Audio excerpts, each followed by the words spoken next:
Hello అండి, welcome to our channel. ఈరోజు అయితే మనం బూడిది గుమ్మడికాయతో కర్రీ చేసుకున్నాం.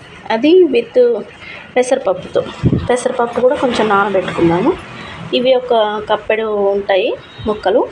మంచిగా నీట్గా గింజలు లేకుండా తొక్క తీసేసి చిన్న చిన్న ముక్కలుగా కోసుకొని ఉడకబెట్టుకుందాం.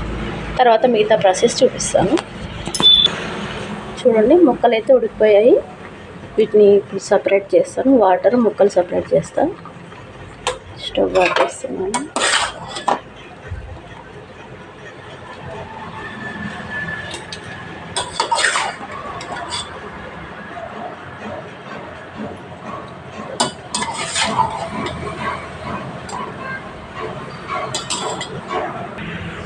చూడండి, స్టవ్ పైన గిన్నె పెట్టేసి ఆయిల్ వేసేసాను.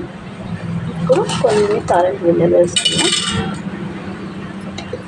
అలాగే పచ్చిమిర్చి, కరివేపాకు, కొంచెం ఇంగువ, కొంచెం పసుపు, ఇవన్నీ వేసేసి కలుపుకోవాలి.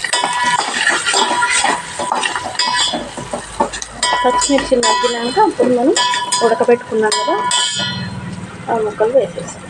గుమ్మడికాయ ముక్కలు కొంచెం వేగాలి. పచ్చిమిర్చి, ఉల్లిపాయ అలాంటివి నేనేం వేయట్లేదు, కావాలంటే వేసుకోండి మీరు. చూడండి, పచ్చిమిర్చి మగ్గిపోయినాయి కదా. ఇప్పుడు మనం ఉడకబెట్టుకున్న గుమ్మడికాయ ముక్కలు వేసేద్దాం.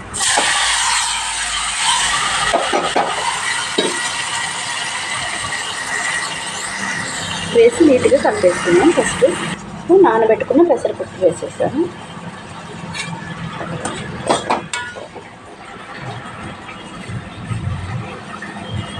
అలాగే కొంచెం కారం వేసి కలర్ కోసం ఇవన్నీ నీట్గా కలుపుకొని మూత పెట్టేసి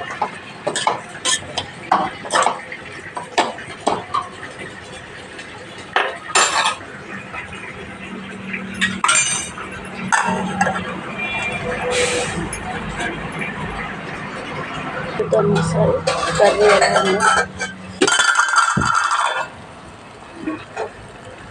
చూడండి. కర్రీ అయితే రెడీ అయిపోయింది. స్టవ్ ఆపేస్తున్నాను. కొంచెం టేస్ట్ చూసి చెప్తాను.